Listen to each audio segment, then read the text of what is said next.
Hello friends, my name is Anurag Jaiswal. आप सभी का हमारे इस यूट्यूब चैनल सीजीपीएससी गाइड में एक बार फिर से स्वागत है। आज के हम अपने इस वीडियो लेक्चर में प्रयोगशाला परिचारक भर्ती परीक्षा से संबंधित एक महत्वपूर्ण टॉपिक अम्ल क्षार एवं लवण से संबंधित महत्वपूर्ण वस्तुनिष्ठ प्रश्न का दूसरा भाग देखेंगे। यह वीडियो आपकी परीक्षा की दृष्टि से बहुत ही महत्वपूर्ण है, इसलिए आप लोग इस वीडियो को अंत तक जरूर देखें। तो चलिए हम लोग अपने आज की इस वीडियो लेक्चर को प्रारंभ करते हैं। हम लोग अपने पहले वीडियो में 25 तक के प्रश्न देखे थे, तो अब हम लोग 26वां प्रश्न देखते हैं। नींबू किसका एक समृद्ध स्रोत होता है? तो हमारा जो सही उत्तर होगा वो है ऑप्शन बी, सिट्रिक अम्ल का। ठीक है, तो आप लोग को याद रखना है, नींबू सिट्रिक अम्ल का एक समृद्ध स्रोत होता है। हमारा अगला प्रश्न है, मेथिल ऑरेंज विलयन पर क्षार डालने पर विलयन का रंग कैसा होगा? तो हमारा जो सही उत्तर है वो है ऑप्शन डी, पीला। ठीक है, तो आप लोग को याद रखना है, मेथिल ऑरेंज विलयन पर क्षार डालने पर विलयन का रंग पीला हो जाता है, और मेथिल ऑरेंज विलयन पर यदि हम लोग अम्ल डालेंगे तो विलयन का रंग कैसा हो जाता है? तो लाल हो जाता है। ठीक है, तो इसको आप लोग को याद रखना है। हमारा अगला प्रश्न है, फिनोप्थेलिन विलयन मूल रूप से किस रंग का होता है? तो हमारा जो सही उत्तर है वो है ऑप्शन ए, रंगहीन। ठीक है, तो आप लोग को याद रखना है, फिनोप्थेलिन विलयन जो होता है वो मूल रूप से रंगहीन होता है, और यदि इसे हम लोग अम्ल में डालेंगे तो भी इसका रंग परिवर्तित नहीं होता, जबकि इसे हम लोग क्षार में डालेंगे तो इसका रंग क्या हो जाएगा? गुलाबी हो जाएगा। ठीक है, हमारा अगला प्रश्न है, लिटमस पेपर का निर्माण किससे होता है? तो हमारा जो सही उत्तर है वो है ऑप्शन ए, लाइकेन से। ठीक है, तो आप लोग को याद रखना है, लाइकेन से लिटमस पेपर का निर्माण होता है। हमारा अगला प्रश्न है, प्रबल अम्ल और प्रबल क्षार के लवणों का पीएच मान होता है? तो हमारा जो सही उत्तर है वो है ऑप्शन बी, 7। ठीक है, तो आप लोग को याद रखना है, प्रबल अम्ल और प्रबल क्षार के लवणों का पीएच मान कितना होता है? 7 होता है। हमारा अगला प्रश्न है, मक्खन में कौन सा अम्ल पाया जाता है? तो हमारा जो सही उत्तर है वो है ऑप्शन ए, ब्यूटीरिक एसिड। ठीक है, तो आप लोग को याद रखना है, मक्खन में ब्यूटीरिक एसिड पाया जाता है। हमारा अगला प्रश्न है, चाय में कौन सा अम्ल पाया जाता है? तो आप लोग को याद रखना है, चाय में कौन सा अम्ल पाया जाता है? टैनिक अम्ल। इसलिए हमारा जो सही उत्तर है वो है ऑप्शन सी। हमारा अगला प्रश्न है, यह कार्बोक्सिलिक अम्ल का सबसे महत्वपूर्ण अम्ल है? तो हम लोग को बताना है कि कौन सा कार्बोक्सिलिक अम्ल है। ठीक है, तो हमारा जो सही उत्तर है वो है ऑप्शन सी, फॉर्मिक अम्ल। ठीक है, तो आप लोग को याद रखना है, फॉर्मिक अम्ल एक क्या है? कार्बोक्सिलिक अम्ल है। हमारा अगला प्रश्न है, एसिटिक अम्ल एक प्रकार का खाली स्थान है? तो हमारा जो सही उत्तर है वो है ऑप्शन ए, दुर्बल अम्ल। ठीक है, तो आप लोग को याद रखना है, एसिटिक अम्ल एक प्रकार का दुर्बल अम्ल है। हमारा अगला प्रश्न है, फोटोग्राफी में निम्नलिखित में से किस अम्ल का उपयोग किया जाता है? तो पहला दिया है फॉर्मिक अम्ल, दूसरा दिया है ऑक्जेलिक अम्ल, तीसरा दिया है सिट्रिक अम्ल। तो हमारा जो सही उत्तर है वो है ऑप्शन सी, ऑक्जेलिक अम्ल। ठीक है, तो आप लोग को याद रखना है, फोटोग्राफी में कौन से अम्ल का उपयोग किया जाता है? तो ऑक्जेलिक अम्ल का उपयोग किया जाता है। हमारा अगला प्रश्न है, पहली बार एसिटिक एसिड का संश्लेषण किसने किया था? तो हमारा जो सही उत्तर है वो है ऑप्शन ए, कोल्बे ने। ठीक है, तो आप लोग को याद रखना है, 1847 में पहली बार एसिटिक एसिड का संश्लेषण हरमन कोल्बे ने किया था। ठीक है, तो इसको आप लोग को याद रखना है।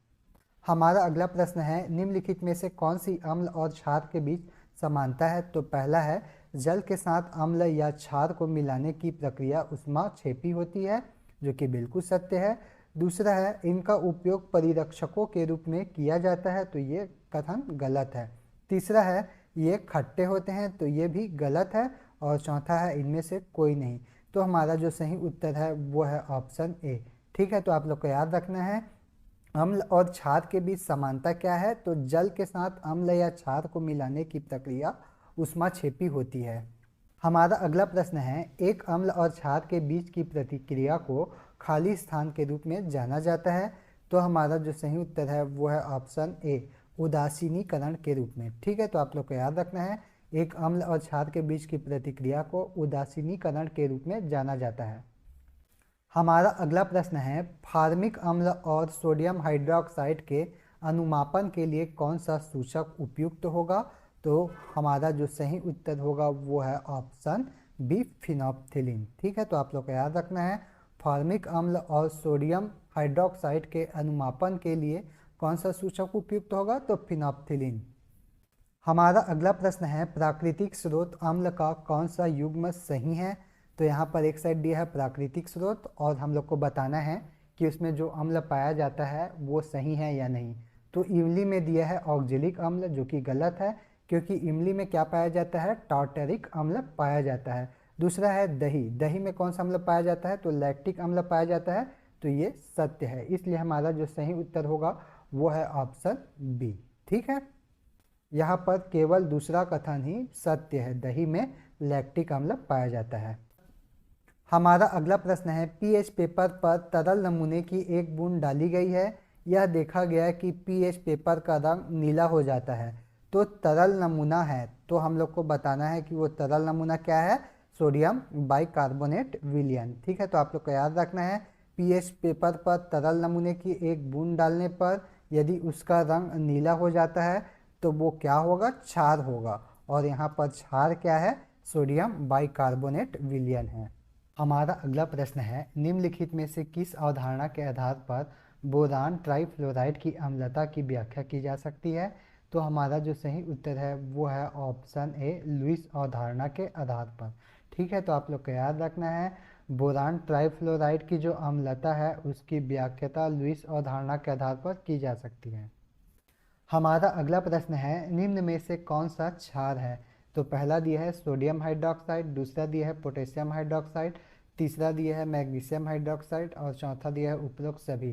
तो हमारा जो सही उत्तर है वो है ऑप्शन डी, उपरोक्त सभी। यहाँ पर सोडियम हाइड्रोक्साइड, पोटेशियम हाइड्रोक्साइड और मैग्नीशियम हाइड्रोक्साइड ये सभी क्षार हैं। हमारा अगला प्रश्न है निम्नलिखित में से कौन सा कथन सत्य है। तो पहला है हल्दी एक अम्ल क्षार सूचक है, जो कि बिल्कुल सत्य है। दूसरा है क्षार पानी में विलय होते हैं, तो ये भी सत्य है। तीसरा है अम्ल जलीय विलयन में विद्युत का संचालन करते हैं, तो ये कथन भी सत्य है। इसलिए हमारा जो सही उत्तर होगा वो है ऑप्शन डी, उपरोक्त सभी। यहाँ पर तीनों ही कथन बिल्कुल सत्य है। हमारा अगला प्रश्न है निम्नलिखित में से क्षार के गुणों के संबंध में कौन सा कथन गलत है। तो पहला दिया है नीले लिटमस को लाल में बदलते हैं, जो कि एक गलत कथन है। दूसरा है क्षार में कड़वा स्वाद होता है, ये कथन सत्य है। तीसरा है क्षार छूने में मुलायम होते हैं, तो ये भी सत्य है। और चौथा है क्षार विलयन में बिजली संचालित करता है, तो ये कथन भी सत्य है। इसलिए हमारा जो सही उत्तर होगा वो है ऑप्शन ए। यहाँ पर कौन सा कथन गलत है, जो क्षार है वो नीले लिटमस पेपर को लाल में बदलता है, ये कथन गलत है। जो क्षार होता है वो लाल लिटमस पेपर को किस में बदलता है, नीले रंग में बदलता है। हमारा अगला प्रश्न है निम्नलिखित में से कौन सा कथन एक अम्ल और एक क्षार के जलीय विलयन के बारे में सही है। तो पहला दिया है पीएच जितना अधिक होगा अम्ल उतना प्रबल होगा, जो कि बिल्कुल गलत है। दूसरा है पीएच जितना अधिक होगा अम्ल उतना दुर्बल होगा, तो ये सत्य है। तीसरा है पीएच जितना कम होगा क्षार उतना प्रबल होगा, तो ये कथन गलत है। चौथा है पीएच जितना कम होगा क्षार उतना दुर्बल होगा, तो ये कथन सत्य है। इसलिए हमारा जो सही उत्तर होगा वो है ऑप्शन डी। हमारा अगला प्रश्न है अम्ल का पीएच मान कितना होता है। तो अम्ल का जो पीएच मान होता है वो 7 से कम होता है। ठीक है, तो हमारा जो सही उत्तर है वो है ऑप्शन ए। हमारा अगला प्रश्न है क्षार का पीएच मान कितना होता है। तो हमारा जो सही उत्तर होगा वो है ऑप्शन बी, 7 से अधिक। ठीक है, तो आप लोग को याद रखना है क्षार का जो पीएच मान होता है वो 7 से अधिक होता है। हमारा अगला प्रश्न है निम्नलिखित में से कौन सा अम्ल का गुण है। तो अम्ल खट्टा स्वाद का होता है, जो कि बिल्कुल सत्य है। दूसरा है कड़वा स्वाद का होता है, तो ये गलत है। तीसरा है साबुन जैसा चिकना होता है, तो ये भी गलत है। और चौथा है लाल लिटमस को नीला करता है, तो ये कथन भी गलत है। इसलिए हमारा जो सही उत्तर होगा वो है ऑप्शन ए। हमारा अगला प्रश्न है निम्नलिखित में से कौन सा एक प्रबल क्षार है। तो पहला दिया है सोडियम हाइड्रोक्साइड, दूसरा है अमोनियम हाइड्रोक्साइड, तीसरा है मैग्नीशियम हाइड्रोक्साइड और चौथा है उपरोक्त सभी। तो हमारा जो सही उत्तर होगा वो है ऑप्शन ए, सोडियम हाइड्रोक्साइड। ठीक है, तो आप लोग को याद रखना है सोडियम हाइड्रोक्साइड एक प्रबल क्षार है। तो यह था हमारा आज का वीडियो लेक्चर, जिसके अंतर्गत हम लोगों ने अम्ल, क्षार एवं लवण से संबंधित महत्वपूर्ण वस्तुनिष्ठ प्रश्न देखा है। यदि आप लोगों को यह वीडियो पसंद आता है तो इस वीडियो पर लाइक और कमेंट करना ना भूलें, साथ ही हमारे इस चैनल को सब्सक्राइब जरूर करें। आज के लिए बस इतना ही, धन्यवाद।